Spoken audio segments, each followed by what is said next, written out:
शिवम जी, सबसे पहले आपको नमस्कार। नमस्कार नमस्कार पिंटू जी, कैसे हैं आप?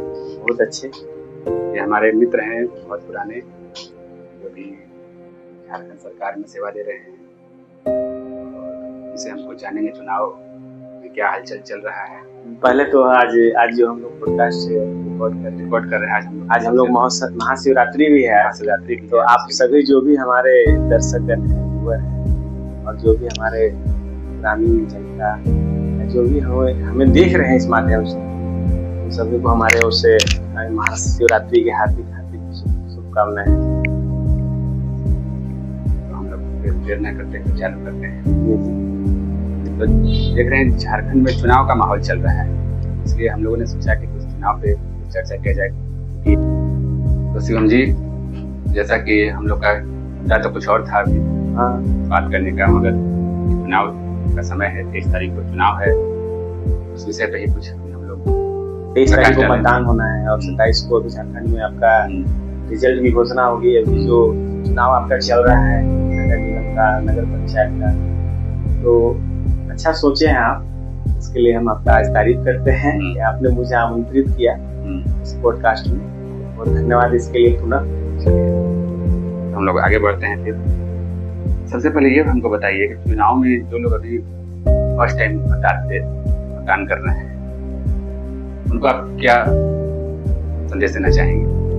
उनको तो सबसे पहले ये कोशिश करना चाहिए कि आप प्रथम बार इस लोकतांत्रिक चुनाव जो चयन करना होता है अपने प्रत्याशियों को, उसमें आप 100% जो भी न्यू वोटर है वो मतदान अवश्य करें। ऐसा न हो कि आप छूट जाएं किसी कारणवश से, आप कोई बहाना बना करके ये मैं मतदान करने नहीं जा पाया इस कारण से, तो वैसे चीजों को आप छोड़ दें एक दिन के लिए। और 23 तारीख को मतदान है, तो मतदान करने आप जरूर जाएं। मैं न्यू वोटर से यही आग्रह करूंगा।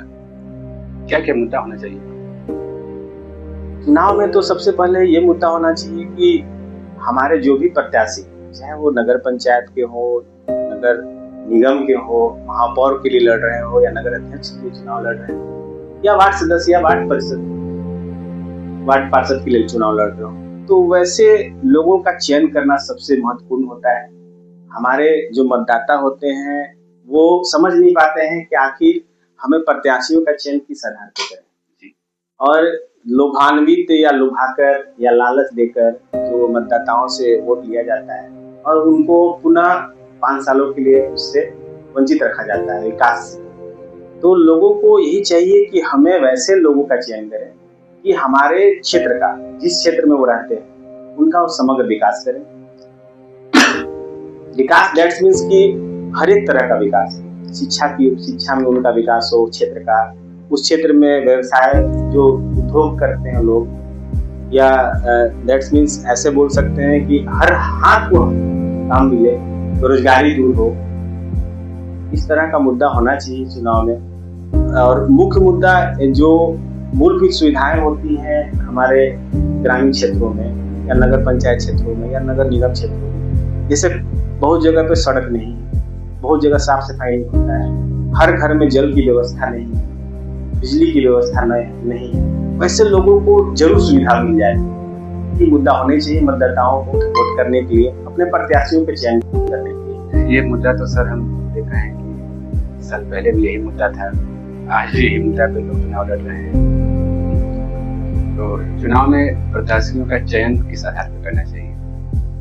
चयन देखिए, वहाँ के जो पूर्व में किए गए कार्य हैं, उसके बाद वर्तमान में जो भी प्रत्याशी इस चुनाव में अपना जो वादा करते हैं, हम पक्की सड़क बना देंगे, जल हर घर में जल पहुंचा देंगे, सोलर सिस्टम लगा देंगे, शिक्षा और बेरोजगारी खत्म करेंगे, इन सब चुनावी मुद्दों पे वो प्रलोभन देते हैं मतदाताओं को। तो उनको मतदाताओं को मुख्य रूप से ये देखना है कि जो हमारा प्रत्याशी है शिक्षित होना चाहिए, वो अपने समाज के प्रति कर्मठ जुझारू होना चाहिए, अपने पूर्व के किए गए कार्यों को किस तरह से वो संपन्न किए हैं, और मुख्य रूप से उनका प्रत्याशियों का चयन करना बहुत ही बड़ा टेढ़ा खीर है, लेकिन उसमें भी मतदाताओं को मुख्य रूप से देखना चाहिए कि हमारे क्षेत्र का जो अच्छा विकास करें, उन उनकी मुख्य मुद्दे क्या हैं। कोई प्रत्याशी हैं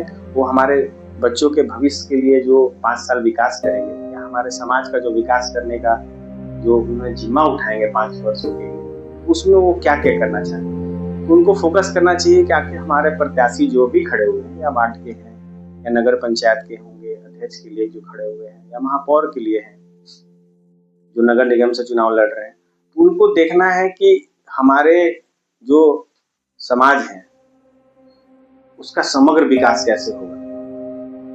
ये देखना किसका काम है।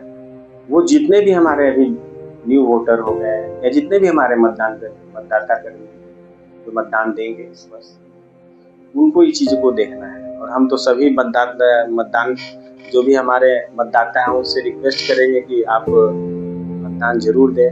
हमारा जो भी जितना भी वोट परसेंटेज पिछले वर्ष हुआ था उससे जरूर इंक्रीज करें। मैं उम्मीद करूंगा इस वर्ष जो भी हमारे मतदाता इस पॉडकास्ट को देख रहे हैं हमारे और आप, उनसे भी मैं निवेदन करूंगा कि जाएं और समय पे पहले मतदान करें फिर जलपान करें।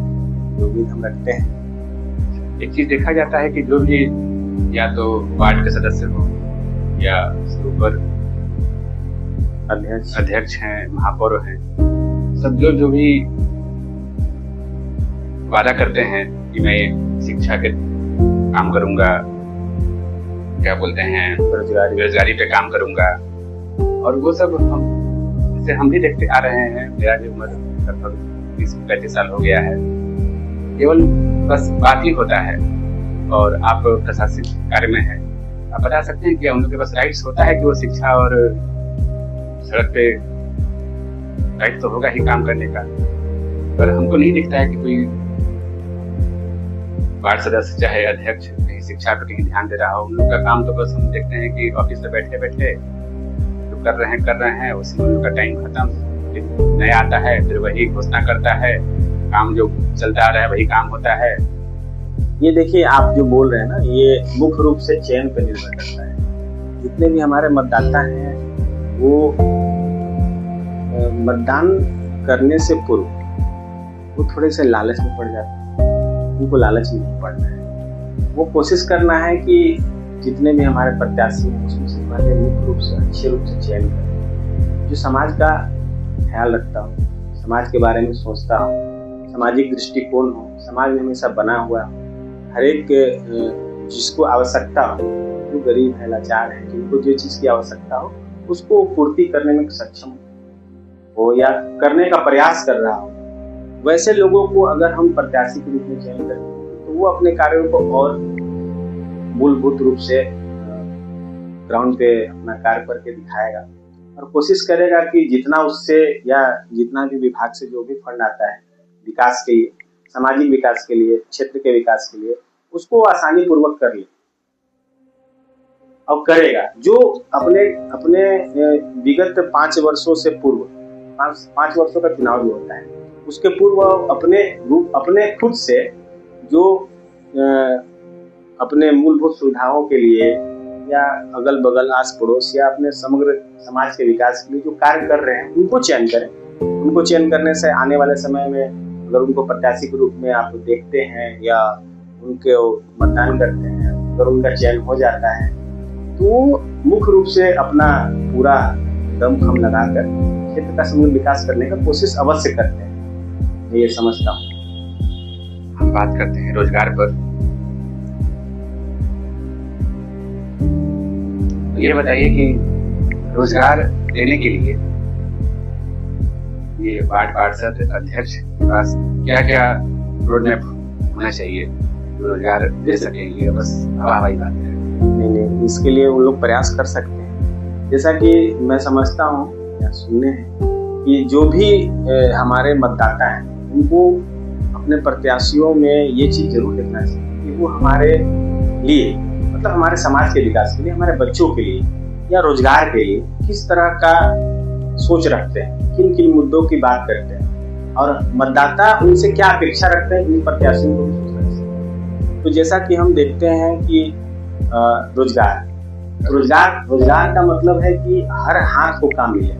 जो भी हमारी महिलाएं उनको आत्मनिर्भर बनाने के लिए बहुत बहुत छोटा छोटा लघु उद्योग है, जैसे आपका सिलाई मशीन का कार्य भी, सिलाई मशीन का भी दिया जाता है। उन लोगों को सिलाई मशीन दिया जाता है अपने आर्थिक स्वरोजगार के लिए, उनका आर्थिक व्यवस्था सुदृढ़ हो उसके स्वरोजगार के लिए उन्हें सिलाई मशीन भी उपलब्ध कराई जाती है। और साथ ही जैसे कि आपका अगरबत्ती का निर्माण हो गया, पत्तल का निर्माण हो गया, ये छोटे छोटे जो लघु उद्योग है ना, वो हर एक महिलाओं को दिया जाए, हर एक वार्ड में दिया जाए, हर एक जो भी इसमें अपना करना चाहते हैं उनको उपलब्ध कराया जाए, ये उम्मीद रखते हैं। इससे क्या होगा कि हमारे महिलाएं आत्मनिर्भर बनेगी, हमारे समाज का विकास होगा, और जब महिलाएं आत्मनिर्भर होंगी तो उनके बच्चे अच्छा शिक्षा को प्राप्त करेंगे।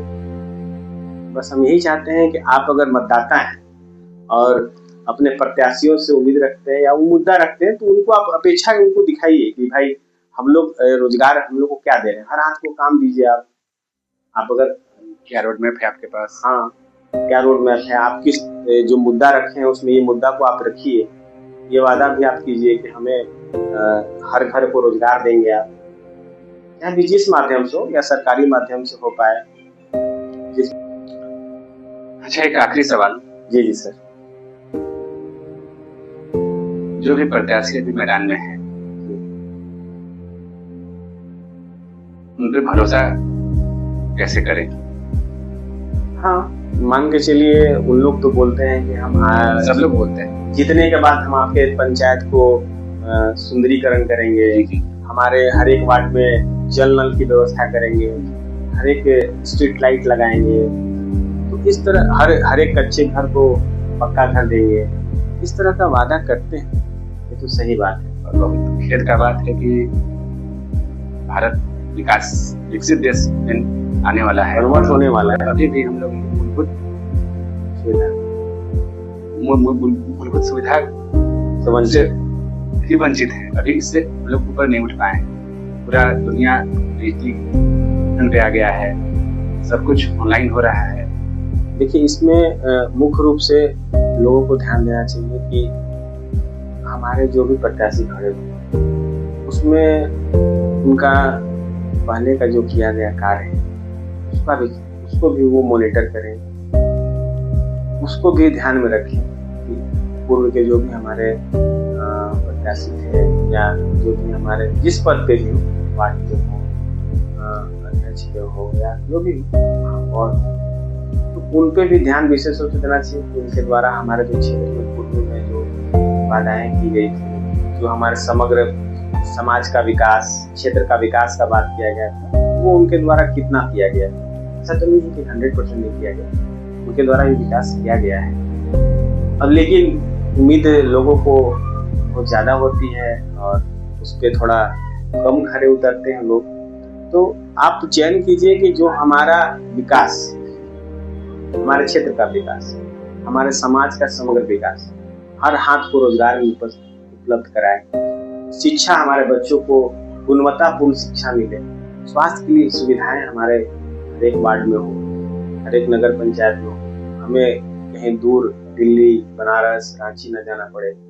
छोटे छोटे जो भी मुद्दे हैं उन पे थोड़ा विशेष कर ध्यान देना चाहिए और देखना चाहिए कि जो प्रत्याशी हमसे वादा कर रहे हैं ये एजेंडा उनके चेकलिस्ट में है कि नहीं, उनके जो वादे हैं उसमें ये सब सोचे हैं कि नहीं। ये सब मुद्दाओं पे मतदाताओं को ध्यान देना चाहिए ताकि आने वाला समय 5 साल तो आप एक वोट आप आज जो भी है लालच में आप आकर किसी ऐसे प्रत्याशी का चयन कर देते हैं जिससे आपको आने वाले 5 साल भोगी बनना पड़ता है।